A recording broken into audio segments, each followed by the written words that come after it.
On-screen text, US-Iran war plus game theory. Imagine two players trapped in a room. Except the room is the Middle East, and the players have missiles. That's the US-Iran war trend right now, and it's basically the prisoner's dilemma playing out in real time. Here's the scary part. Even rational decisions can push everyone toward the worst outcome. In the last stretch of news, we've seen reports of major US and Israeli strikes on Iran, described with operation names like Operation Roaring Lion and Operation Epic Fury. The reporting says targets included government sites in Tehran and locations across western Iran, and that Iran hit back quickly, triggering air defenses and sirens in Israel, and launching missiles and drones toward US bases in the Gulf region. There are also claims in the coverage about the Strait of Hormuz being closed, one of the world's most important shipping choke points. Add emergency calls between regional actors, threats of counterstrikes, and a fog of uncertainty about who's still in command, and you get the ingredient that makes conflicts explode: fear plus incomplete information.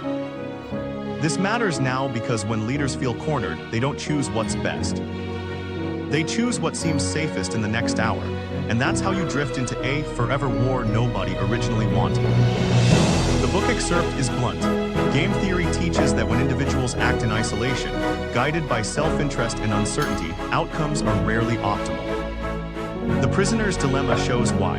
Even if both sides would prefer restraint, the fear of being the only one to hold back makes defecting feel like the smart move.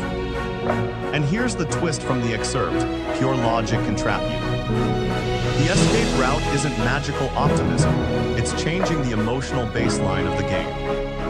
Signaling goodwill, patience, empathy, things that sound soft, can be strategic tools that reshape what's possible. So let's connect that to the US-Iran war spiral concretely. In war, defense can look identical to attack, and that's how the equilibrium turns toxic. In the prisoner's dilemma, each player thinks, if I cooperate and they betray me, I'm finished. So both betray first. Cut to simple animation, 2 buttons, restrain vs strike. In the current context, imagine 2 decision rooms. In one room, US and allied planners look at Iran and think, if Iran gains more capability, we're threatened. If we wait, we lose leverage. In the other room, Iranian planners look at strikes on Tehran and leadership targets and think, if we don't respond hard, we look weak and invite more strikes. So each side does the rational thing under uncertainty, escalate to avoid being exploited. The recent coverage describes rapid retaliation, missiles and drones across the region, sirens, air defenses, and strikes reaching multiple countries hosting US bases. That's a classic defection spiral. Each move is justified as self-protection, but it raises the cost of restraint for the other side.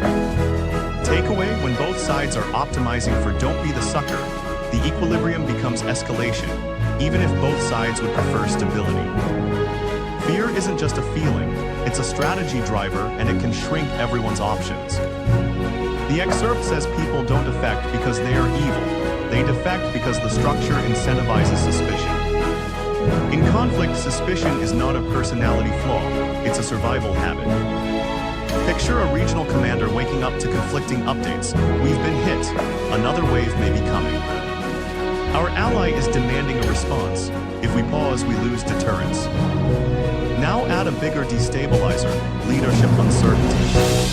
The reporting includes claims that Iran's supreme leader compound was hit, and that there was chaos and questions about who is still holding power. Whether every detail is confirmed or not, the scenario matters. When leadership is disrupted, chains of command can fracture, and everyone becomes jumpier. In game theory terms, uncertainty changes the payoff matrix. The cost of patience feels higher, and the benefit of aggression feels more immediate. And then there's the Strait of Hormuz.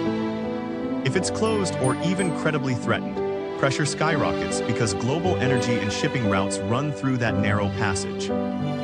That kind of choke point turns a regional fight into a global anxiety machine. And global anxiety pushes leaders toward dramatic moves, not careful ones. Takeaway: fear compresses time horizons. When everyone is thinking in hours instead of months, escalation becomes the default. Good emotion isn't naive. It can be a commitment device that prevents accidental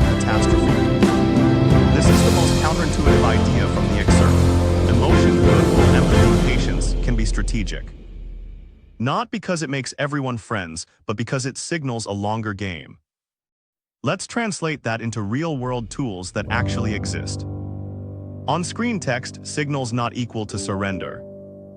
In high-tension conflicts, a lot of escalation comes from one question: are you about to hit me again? If the only signal you send is violence, the other side can only read one message: war is coming.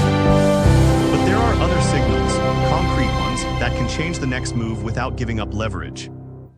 Clear, limited objectives, communicated publicly and privately, reduce guesswork about what comes next. Deconfliction channels, emergency calls, and back channels prevent misreads, especially when strikes cross multiple countries. The context mentions emergency telecons in the Gulf region. Those contacts can be more than optics if used to draw bright lines.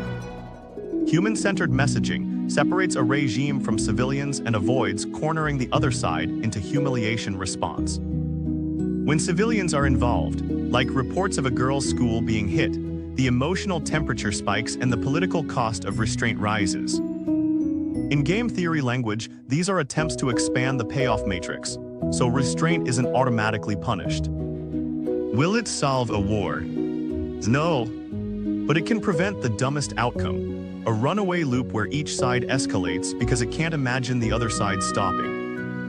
Takeaway: strategic empathy isn't a mood. It's a method for making restraint credible, so cooperation becomes possible without blind trust. The prisoner's dilemma lesson is brutal. If everyone plays defense under fear, everyone loses. The only way out is to change the game by sending signals that make the long game believable. If you want more breakdowns like this, where big headlines meet simple, useful mental models, follow for the next one.